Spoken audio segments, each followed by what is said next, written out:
Сәлем, достар. Бүгін мен сіздерге өте қызықты әрі пайдалы тақырып туралы айтып беремін. Біздің өмірімізді қауіпсіз әрі ыңғайлы ететін заманауи технология ол ақылды үйдің қауіпсіздік жүйелері. Қазір көп үйлерде ақылды жүйелер орнатылып жатыр. Бұл жүйелер үйді ұрлықтан, өрттен, су басудан және басқа да қауіптерден қорғайды. Ендеше осы жүйелер қалай жұмыс істейтінін түсініп көрейік. Ақылды үй дегеніміз арнайы сенсорлар мен құрылғылардың көмегімен жарық, жылу, су және қауіпсіздік сияқты жүйелерді автоматты түрде басқаратын жүйе. Мысалы, сіз үйден шыққан соң жарық өздігінен өшеді, есіктер жабылады, ал егер қарапайым сөзбен айтқанда үй өз-өзін қорғай алады. Ақылды қауіпсіздік жүйелеріне қозғалыс сенсорлары, камералар, есік пен терезе датчиктері, өрт пен газ детекторлары, су ағуын анықтайтын құрылғылар және дыбыстық дабылдар кіреді. Барлығы бір-бірімен байланысып жұмыс істейді. Мысалы, егер қозғалыс сенсоры бір нәрсені байқаса, ол сигнал жібереді. Сол сәтте үй иесінің телефонына хабарлама келеді. Егер шынымен қауіп болса, жүйе дабыл қосады. Кей жағдайларда тіпті полицияға немесе өрт сөндірушілерге автоматты түрде хабар береді. Камераларда үлкен рөл атқарады.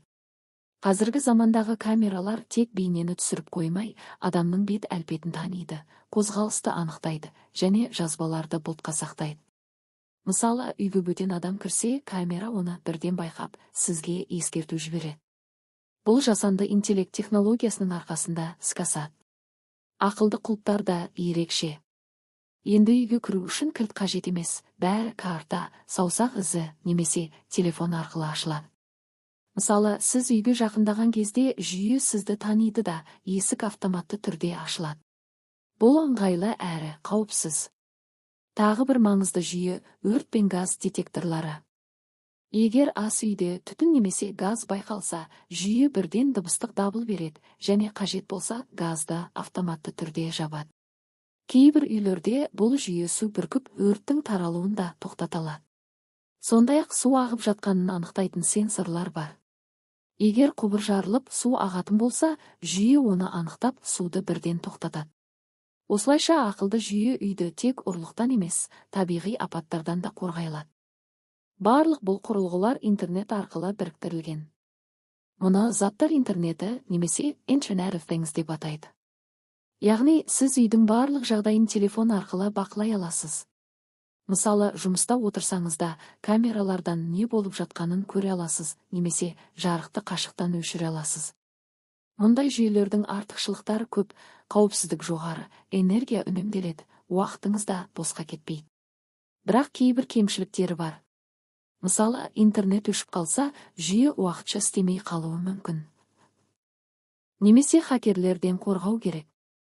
Бірақ бұл мәселелердің барлығын жаңа технологиялар біртіндеп шешіп келеді. Мен өз тәжірибемде Arduino платформасы арқылы қарапайым қозғалыс сенсор мен дыбыстық дабыл жүйесін жасап көрдім. Сенсор қозғалысты байқаса, жарық жанып дабыл қосылады. Бұл жүйені әрі қарай жетілдіріп, телефонға хабарлама жіберетін етіп жасауға да болады. Бұл шағын мысалдың өзі ақылды үй жүйесінің негізін көрсетеді. Болашақта ақылды үйлер одан да дамиды. Олар жасанды интеллект арқылы өздігінен шешім қабылдай алады. Мысалы, ауа райына қарап терезені өзі ашады немесе жабады. Тіпті адамның көңіл-күйіне қарай жарық пен музыканы өзгерте алады. Қорытындылай келе, ақылды үйдің қауіпсіздік жүйелері адам өмірін жеңілдетіп қана қоймай, оны қауіп-қатерден қорғайтын технология. Мұндай жүйелер болашақта барлық үйлерде орнатылады деп сенемін. Егер сізге бұл бейне ұнаса, лайк басып, арнама жазылып, қоңыраушаны басып қойыңыз. Келесі видеоларда тағы да қызықты ғылыми жобалар мен технологиялар туралы әңгімелесеміз. Көргендеріңізге рахмет.